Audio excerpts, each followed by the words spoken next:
اسلامی حوالے سے ذیقعد کا یہ مہینہ ہے اور اس کے بعد انشاءاللہ ذوالحج کا بابرکت مہینہ شروع ہوگا۔ اور جس طرح پچھلے جمعۃ المبارک پر بھی ان دونوں مہینوں کی مناسبت سے چند ایک معروضات حضرت سیدنا ابراہیم علیہ السلام کے حضور نذرانہ عقیدت و محبت پیش کر کے شروع کی تھی، اسی کا تسلسل انشاءاللہ آج بھی ہوگا۔ یہاں پر ایک بات ذہن نشین کرنی چاہیے کہ جو نیک صالح اور اللہ کے برگزیدہ بندے ہوتے ہیں، اللہ ان سے خوش ہے، ان سے راضی ہے، اور ان صالحین اور اللہ کے مقرب بندوں کا جب تذکرہ کیا جائے عقیدت و محبت کے ساتھ تو یہ بھی کفارہ سیئات بن جاتا ہے،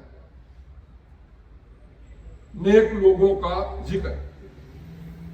اور یہ سنت الہیہ بھی ہے، قرآن کی ایک پوری سورت ہے سورہ القصص، اللہ تعالیٰ نے اس میں اپنے نبیوں کے قصے بیان فرمائے، واقعات بیان فرمائے، اور اللہ تعالیٰ کے اولو العزم پیغمبر وہ ہستیاں ہیں کہ اگر ان کے کیریکٹر کو، ان کے کردار کو ایک منٹ کے لیے آپ اس انسانیت سے علیحدہ کر لیں، جو اربوں انسان بس رہے ہیں اور اربوں خربوں آئے اور چلے گئے، ان کی اصلاح، ان کی تربیت، ان کے اخلاق، ان کا کردار اگر اس سے اسوہ انبیاء کو علیحدہ کر لیا جائے تو سوائے قتل و غارت، ایک دوسرے کی لیگ پلنگ، اس کے سوا خون خرابے کے سوا کچھ نہیں بچے گا۔ آج بھی اگر کسی جگہ کوئی آپ کو انسانیت کی ہمدردی نظر آتی ہے، اگر کہیں پر آپ کو اس نے اخلاق کا کوئی کرشمہ نظر آتا ہے، اس کی تحقیق کر کے دیکھ لیں، وہ کسی نہ کسی اللہ کے نبی سے جا کے اس کی روٹس ملیں گے۔ اور اللہ تعالیٰ نے زمین پر جب انسانوں کو بسانے کا ارادہ فرما ہی لیا، اس نے جو پہلی شخصیت جو سارے انسانوں کے باپ ہیں، حضرت آدم علیہ السلام کی تخلیق فرمائی، تو انہی کے سر پہ نبوت کا تاج بھی سجا دیا، اور کوئی بندہ اس زمین پر جو آیا ہے تاکہ یہ پلی نہ لے سکے، یہ آرزو نہ کر سکے کہ مجھے تو کچھ سمجھانے والا ہی نہیں آیا تھا۔ ایز این ایگزامپل، اگر کوئی 10,000 20,000 1 ملین لوگ آ جاتے زمین پر، وہ اپنی زندگی گزارتے، دنیا سے چلے جاتے، پھر اللہ تعالیٰ ایک نبی بھیج دیتے۔ اب جو 1 ملین پہلے آیا تھا وہ کہہ سکتے تھے کہ ہم کیسے راہ ہدایت پاتے، ہمیں تو کوئی سمجھانے والا ہی نہیں آیا۔ اسی لیے اللہ تعالیٰ نے حضرت آدم علیہ السلام سے ہی نبوت کا یہ آغاز فرما دیا، اور قرآن میں فرمایا وَلِكُلِّ قَوْمٍ ہَادٍ، ہر قوم کے لیے کوئی نہ کوئی عادی اور رہبر بنا کے بھیجا۔ اور جب آخر میں آقا نامدار مرشد قلب و نظر حضرت محمد مصطفیٰ صلی اللہ علیہ وآلہ وسلم کو تا قیام قیامت پوری کرۂ ارضی کے لیے اپنا نبی بنا کے بھیجا، تو پھر انسان کی عقل کو اور فراست کو یہ وسعت بھی دے دی کہ آج لاکھوں میل دور بیٹھا ایک انسان دوسرے کی سانس کی آواز بھی سن سکتا ہے، سانس کے آنے جانے کی آواز بھی سن سکتا ہے۔ اور پھر دنیا کے اندر کم از کم جو موجودہ دنیا ہے، نیئرلی 7 بلین لوگ اس پلانٹ کے اوپر، زمین کے اوپر رہتے ہوں گے، ان میں سے کوئی یہ نہیں کہہ سکتا کہ ہمیں نہیں پتا تھا کہ اللہ تعالیٰ کے نبی حضرت محمد مصطفیٰ صلی اللہ علیہ وسلم کون تھے اور کون سا دین لے کر آئے تھے. اور اگر ہم نہیں پہنچا سکے، اگر ہمارے اندر کوئی کمزوریاں تھیں، تو جن لوگوں نے نیگیٹیوٹی پیدا کرنے کے لیے کارٹون بنائے، گستاخیاں کی، اس کے رد عمل پر جو احتجاج ہوئے اور دنیا بھر کے میڈیا نے اس کو نشر کیا، اسی سے ہی ان کو پتا چل گیا کہ کوئی شخصیت ہے کہ اگر ان کے نام کو بگاڑا جائے، ان کے نام کی کوئی تصویر بنائی جائے، تو پوری دنیا کے اندر ایک اشتعال پیدا ہو جاتا ہے. اور obviously ان کے ذہنوں میں یہ بات آتی ہے، دیکھیں تو صحیح کہ وہ شخصیت ہے کون جن کا نام محمد ہے صلی اللہ علیہ وسلم. تو اس طرح بھی ان تک یہ پیغام پہنچ دیتا ہے، یعنی ان کے تخریب کے اندر بھی اللہ پاک کوئی نہ کوئی تعمیر کا پہلو نکال دیتے. تو اللہ نے قرآن میں اپنے نبیوں کے واقعات بیان فرمائے، اور یہ جو دن جا رہے ہیں، حضرت ابراہیم علیہ السلام کا کردار اگر ہم دیکھیں، ساری زندگی آزمائشوں میں گزری. یعنی اوج سنبھالنے سے لے کر آپ کے وصال مبارک تک اللہ نے بے شمار آزمائشیں بھیجی. اور قرآن میں اللہ تعالیٰ نے خود اس بات کو ارشاد فرمایا کہ ہم نے حضرت ابراہیم علیہ السلام کی آزمائشیں کی، امتحانات دیے، فَاتَمَّهُنَّ، اور ان ساری آزمائشوں میں حضرت ابراہیم علیہ السلام پورے ہوتے ہیں. دنیا کی زندگی اٹ سیلف ایک ایگزامینیشن ہال ہے. یہ خود ہی ایک ہمارے لیے ٹیسٹ کی جگہ ہے. کبھی کسی طرح کا امتحان، کبھی کسی طرح کا امتحان. اور اللہ تعالیٰ کے اولو العزم پیغمبروں پر بھی اللہ تعالیٰ یہ آزمائشیں بھیجتے رہے. اور پھر حضرت ابراہیم علیہ السلام کی زندگی کے کچھ واقعات ہم نے پچھلے جمعے عرض کیے تھے کہ کس طرح آپ کو آگ میں ڈالا گیا اور آگ بھی گل و گلزار بن گئی. پھر اس کے بعد آپ نے وہاں سے ہجرت کی، آپ فلسطین کی سرزمین میں چلے گئے، وہاں قیام فرمایا. اس کے بعد ایک اور آزمائش کا وقت آ گیا. وہ آزمائش کیا تھی؟ قرآن پاک ارشاد فرماتا ہے سورہ الصافات، اس کی آیت نمبر ہے 101، کہ ہم نے حضرت ابراہیم علیہ السلام کو دعائیں مانگنے کے بعد ایک بیٹا عطا فرما دیا، اور وہ تھے حضرت اسماعیل علیہ السلام. اور پھر جب وہ بچہ پیدا ہوتا ہے، اللہ کے اولو العزم پیغمبر اسماعیل علیہ السلام ابھی ماں کا دودھ پیتے ہیں، حضرت سیدہ ہاجرہ رضی اللہ تعالیٰ عنہ. تو آزمائش کیا آئی؟ حضرت ابراہیم علیہ السلام کو حکم ہوا کہ جاؤ یہاں سے سفر کرو، جہاں موجودہ مکہ مکرمہ ہے، وہاں اللہ کا ایک گھر ہے، اس بے آب و گیا وادی میں اپنے اس دودھ پیتے بچے کو اور اس کی ماں کو وہاں چھوڑ کے آئے. اب بحیثیت باپ آپ خود سوچیں کہ دعائیں مانگ مانگ کے جو بیٹا لیا ہو، حکم الہی جس کے اندر کئی ایک حکمتیں ہیں کہ جاؤ اور جا کے اس بے آب و گیا وادی کے اندر چھوڑو. حضرت ابراہیم علیہ السلام نے اللہ کے حکم کی تعمیل کرتے ہوئے اپنی اہلیہ کو حضرت ہاجرہ رضی اللہ تعالی عنہ اور اپنے بیٹے حضرت اسماعیل علیہ السلام کو ساتھ لیا اور خانہ کعبہ شریف کے قریب وہاں پر چھوڑا. نہ وہاں پینے کے لیے پانی ہے، نہ وہاں سبزہ ہے، نہ وہاں آبادی ہے، کوئی لوگ نہیں رہتے. قرآن بھی اس کو بے آب و گیا وادی کہتا ہے. اب حضرت ابراہیم علیہ السلام کھانے کے لیے کچھ سامان، کھجوریں وغیرہ اور ایک پانی کا مشکیزہ وہ ان کو دے گئے کہ بھوک لگی تو یہ کھا لینا، پیاس لگی تو یہ پانی پی لینا۔ اب کچھ وقت گزرتا رہا، جب حضرت ابراہیم علیہ السلام ان کو وہاں چھوڑ کے واپس جانے لگے تو حضرت سیدہ ہاجرہ رضی اللہ تعالی عنہا انہوں نے عرض کی کہ آپ ہمیں کس کے پاس چھوڑ کے جا رہے ہیں؟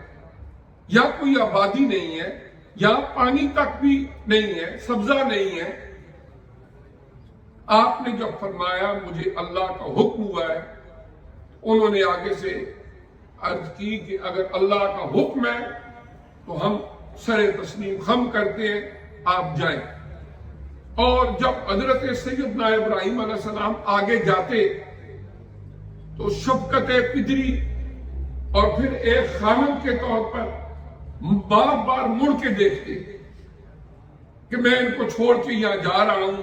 کس حال میں ہوں گے، لیکن چونکہ اللہ کا حکم تھا اس لیے انہوں نے ان کو وہاں چھوڑ کے واپس اپنے رستہ لیا۔ ایک مقام پر پہنچے، دور سے جا کے جہاں پر وہ جگہ نظر آ رہی تھی جہاں اب موجودہ خانہ کعبہ شریف ہے، وہاں کھڑے ہو کر آپ نے دعا کی جو قرآن پاک کے 13ویں پارے کی سورہ ابراہیم میں ہے کہ ربنا انی اسکنت من ذریتی بباب غیر ذی زرع عند بیتک المحرم ربنا لیقیموا الصلاة فاجعل افئدة من الناس تہوی الیہم وارزقهم من الثمرات لعلهم یشکرون۔ یہ دعا کی جو اللہ نے قرآن میں بیان فرمائی کہ اے میرے پروردگار، میں اپنے ان اہل و عیال کو اس بے آب و گیا جہاں پر نہ پانی ہے نہ سبزہ ہے اس وادی میں چھوڑ کے جا رہا ہوں۔ اے اللہ تبارک و تعالیٰ ان پر مہربانیاں فرمانا، انہیں توفیق دینا کہ یہ نماز پڑھتے رہے، اور اللہ پاک نے پھلوں میں سے رزق عطا فرمانا تاکہ تیرا شکر ادا کرتے رہے۔ حضرت ابراہیم علیہ السلام اس طرح اس آزمائش میں بھی پورے اترے۔ اب اللہ تعالیٰ کا کوئی بھی حکم ہے اس کے اندر کوئی نہ کوئی حکمت ہے۔ اب اللہ تعالیٰ نے حضرت سیدہ ہاجرہ رضی اللہ تعالیٰ عنہ اور حضرت سیدنا اسماعیل علیہ السلام کی اس قربانی سے شہر مکہ کو آباد کیا، خانہ کعبہ کی تعمیر فرمائی، اور اس طرح اب جو خانہ کعبہ شریف مکہ کا شہر وہاں جا کے ہم طواف کرتے ہیں، سعی کرتے ہیں، اللہ کریم کو اپنے بندوں کی ادائیں اتنی پسند آئی کہ ان قیامت تک جو اللہ پاک نے آنے والے اہل ایمان ہیں ان کے لیے حکم دے دیا کہ تم ان اداؤں کو اپناتے رہو، تمہارے گناہ معاف ہوں گے۔ ان میرے بندوں کی اداؤں کو اپناتے رہو، تمہیں اللہ کا قرب نصیب ہوگا۔ اور پھر حضرت ابراہیم علیہ السلام واپس آئے، یہاں پر وقت گزرتا گیا تو جب آپ نے آ کے دیکھا کہ وہاں پر ایک اور قبیلہ آباد ہے، اس کا نام تھا بنو جرہم۔ علامہ ابن کثیر نے تفسیر روح المعانی میں بہت سارے مستند کتابوں میں اس کا نام ہے قبیلہ بنو جرہم۔ وہ لوگ وہاں سے گزر رہے تھے، انہوں نے دیکھا کہ یہاں پر تو پانی ہے۔ اب وہ پانی کہاں سے آیا کہ جب مشکیزے والا پانی ختم ہو گیا، بچہ پیاسا ہے، حضرت ہاجرہ رضی اللہ تعالی عنہا وہ پانی کی تلاش میں قریب ایک چھوٹی سی پہاڑی تھی جس کا نام تھا کوہ صفا، اس پہ گئی، ادھر ادھر دیکھا کوئی بندہ ہو، کوئی آبادی ہو، کوئی پانی مل جائے، میرا بچہ پیاس سے تڑپ رہا ہے، نہیں ملا۔ دوسری طرف گئی، مروہ کی جو پہاڑی تھی، رستے میں ایک جگہ وہ آتی تھی اس وقت، اب تو شیپ تھوڑی چینج ہو گئی ہے، اس کو برابر کر دیا گیا، لیکن یہ تھوڑی گہری جگہ تھی، وہاں جاتی بچہ نظر نہیں آتا، آنکھوں سے اوجھل ہوتا، دوڑنے لگ جاتا۔ اب بھی جب ہم سعی کر رہے ہوتے ہیں تو وہ جو گرین لائٹس یہاں پر لگی ہوئی ہیں، حضرت ہاجرہ رضی اللہ تعالیٰ عنہ کی سنت ادا کرتے ہوئے سعی کے دوران وہاں پر حکم ہے کہ جلدی چلو، کیونکہ اللہ کی ایک بندی یہاں سے دوڑ کے چلی تھی۔ پھر جب وہ جگہ آتی کہ بیٹا نظر آتا، پھر آہستہ آہستہ بیٹے کو دیکھتی جاتی، 7 چکر لگائے، پھر اللہ کے ایک فرشتے انہوں نے آ کے ایک خوشخبری سنائی کہ حضرت اسماعیل علیہ السلام پیاس کی شدت کی وجہ سے جہاں پر اپنے پاؤں کی جو پچھلا حصہ ہے اس کو رگڑ رہے ہیں، اللہ کریم نے وہاں پر پانی کا چشمہ جاری فرمایا اور عبرانی زبان میں انہوں نے کہا زم زم رک جا، اور حضور علیہ السلام نے فرمایا کہ اگر وہ یہ نہ فرماتی تو شاید یہ بہت بڑا پورے علاقے کے اندر سیلاب کی صورت ہو جاتی اور وہ رکتا نہیں۔ پھر وہ پانی آہستہ آہستہ آنا شروع ہو گیا اور اس وقت سے لے کر آج تک وہ پانی الحمدللہ آب شفا ہے اور لوگ پیتے رہتے ہیں، وہاں سے لے کر آتے ہیں، کبھی اس کے اندر کمی نہیں آئی۔ تو اس طرح اللہ تبارک و تعالی نے حضرت ابراہیم علیہ السلام کے پیارے بیٹے حضرت اسماعیل علیہ السلام کی آپ ایک معجزہ سمجھے، اللہ کے نبی وہ پانی جاری فرما دیے۔ تو جب وہ اس پانی کی وجہ سے سبزہ ہوا تو بنو جرم قبیلے نے بھی یہاں پر آ کر ریکویسٹ کی کہ ہم یہاں پر سٹے کرنا چاہتے ہیں۔ پھر انہیں اجازت دی حضرت حاجرہ رضی اللہ تعالی عنہ نے۔ پھر اس کے بعد ایک ایگریمنٹ ہوا کہ تم یہ پانی استعمال کرو اور اپنے جانوروں کا دودھ ہمیں دیا کرو، بچے کے لیے اور اپنے لیے۔ اس طرح یہ سلسلہ چلتا رہا اور پھر حضرت اسماعیل علیہ السلام جب بڑے ہوئے، جوان ہوئے، تو اسی قبیلے کی ایک لڑکی سے حضرت اسماعیل علیہ السلام کی شادی بھی ہوئی۔ جب وہ چلنے پھرنے کے قابل ہوئے تو حضرت ابراہیم علیہ السلام تشریف لائے اور عرض کی بارے الہ میں کہ اے اللہ پاک، جو حکم تو نے ہمیں دیا ہے اس پر پورا اترنے کی توفیق عطا فرما۔ اور حضرت اسماعیل علیہ السلام کو آپ نے فرمایا کہ اللہ نے مجھے حکم دیا ہے کہ خانہ کعبہ کی تعمیر کریں، او بیٹے مل کے خانہ کعبہ کی تعمیر کرتے۔ اللہ نے ایک جنتی پتھر بھیج دیا جس کے اوپر حضرت ابراہیم علیہ السلام کھڑے ہوتے تو جدھر جدھر آپ نے اونچا جانا ہوتا وہ پتھر ساتھ ساتھ آپ کو لے کے جاتا۔ حضرت جبریل علیہ السلام آئے، انہوں نے آ کے لکیریں کھینچ دی کہ یہ وہ حصہ ہے جو باؤنڈری ہے خانہ کعبہ شریف کی، اور یہاں پر آپ نے خانہ کعبہ کی تعمیر کرنی ہے۔ قرآن نے فرمایا وَإِذْ يَرْفَعُ إِبْرَاهِيمُ الْقَوَاعِدَ مِنَ الْبَيْتِ وَإِسْمَاعِيلُ، یاد کرو اس وقت کو کہ جب حضرت ابراہیم علیہ السلام اور حضرت اسماعیل علیہ السلام اللہ کے گھر کی تعمیر کر رہے تھے، اس کی دیواروں کو بلند کر رہے تھے۔ پھر انہوں نے خانہ کعبہ شریف کی تعمیر کی۔ ایک دن حضرت عمر رضی اللہ تعالی عنہ اور دیگر صحابہ تشریف فرما تھے۔ حضور علیہ السلام نے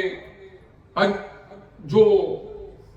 مقام ابراہیم ہے، وہ پتھر جس کے اوپر آپ کھڑے ہوتے اور وہ تعمیر کرتے اور وہ جاتے، اس کی تعریف و توصیف کی کہ یہ اتنا برکت والا پتھر ہے جس کے اوپر حضرت ابراہیم علیہ السلام کے پاؤں لگے ہیں اور اس کے نشان اب بھی موجود ہیں۔ تو انہوں نے حضرت عمر رضی اللہ تعالیٰ پوچھا یا رسول اللہ صلی اللہ علیہ وسلم، کیا ہم اس پتھر جہاں پر ہے اس کے سامنے نماز پڑھ لیا کریں؟ اللہ نے قرآن کی آیت نازل فرما دی وَاتَّخِذُوا مِن مَّقَامِ إِبْرَاهِيمَ مُصَلًّى، کہ جہاں پر مقام ابراہیم ہے وہاں پر نماز پڑھا کرو، اس کو اپنے لیے مصلی بنا لو۔ اور وہاں پر نماز پڑھنا، جو ہم طواف کرتے ہیں خانہ کعبہ شریف کا، طواف کے بعد 2 رکعت نماز دوگانہ طواف ہے جس کا حرم شریف کے اندر پڑھنا واجب ہے اور مقام ابراہیم کے سامنے پڑھنا مستحب ہے۔ تو اس کے بعد اللہ نے حکم دے دیا، اور بہتر یہی ہوتا ہے کہ اگر وقت جگہ مل جائے تو مقام ابراہیم کے اندر دوگانہ طواف پڑھنا جو واجب ہے اس کو ادا کیا جائے۔ تو اللہ نے قرآن میں یہ حکم دے دیا۔ جب خانہ کعبہ شریف کی تعمیر مکمل ہو گئی، اب اس کے بعد جبل ابو قبیس وہ قریبی ایک پہاڑی تھی، اسی پتھر پہ کھڑے ہو کر حضرت ابراہیم علیہ السلام نے ایک اعلان کیا جو قرآن پاک کے 17ویں پارے کی سورہ الحج میں ہے، وَأَذِّن فِي النَّاسِ بِالْحَجِّ يَأْتُوكَ رِجَالًا وَعَلَىٰ كُلِّ ضَامِرٍ يَأْتِينَ مِن كُلِّ فَجٍّ عَمِيقٍ۔ اللہ پاک نے فرمایا اے پیارے ابراہیم علیہ السلام اب خانہ کعبہ شریف بن گیا، تعمیر ہو گیا، اب لوگوں میں آواز لگا دو کہ آؤ اللہ کے گھر کا حج کرو۔ وَأَذِّن فِي النَّاسِ بِالْحَجِّ، اے ابراہیم علیہ السلام لوگوں میں حج کا اعلان کر دو۔ تو روایات میں ہے کہ حضرت ابراہیم علیہ السلام نے عرض کی کہ اے بار الہ میری آواز کہاں تک پہنچے گی؟ تو اس کے جواب میں اللہ پاک نے فرمایا یَأْتُوکَ رِجَالًا وَعَلَىٰ كُلِّ ضَامِرٍ یَأْتِینَ مِن كُلِّ فَجٍّ عَمِیقٍ کہ اے ابراہیم علیہ السلام آپ اعلان کر دیجئے لوگ پیدل بھی چل کے آئیں گے، اپنی دبلی پتلی کمزور اونٹنیوں پر بھی دور دراز کی وادیوں سے چل کے یہاں آئیں گے اور آ کے اللہ کے گھر کا حج کریں گے۔ اور حضور علیہ السلام کی حدیث مبارکہ میں ہے کہ جب حضرت ابراہیم علیہ السلام یہ اعلان فرما رہے تھے حج کا، تو جتنے لوگ زمین پر تھے یا عالم ارواح میں تھے، جن روحوں نے لبیک کہا تھا کہ اے اللہ میں حاضر ہوں، جب وہ دنیا کی زندگی میں آئیں گے تو اللہ پاک یہی تلبیہ پڑھنے کی ان کو توفیق عطا فرمائیں گے، احرام باندھ کے اس گھر کا طواف کرنے کی توفیق عطا فرمائیں گے۔ اور آج بھی جب ہم عمرہ کے لیے حج کے لیے جاتے ہیں تو لبیک اللہم لبیک لبیک لا شریک لک لبیک ان الحمد والنعمت لک والملک لا شریک لک، یہ تلبیہ پڑھتے ہیں۔ اور یہ عالم ارواح میں جو روحوں نے لبیک کہا تھا اسی کو ہم اعادہ کرتے ہیں، ریپیٹ کرتے ہیں کہ اے اللہ میں حاضر ہوں، اے اللہ میں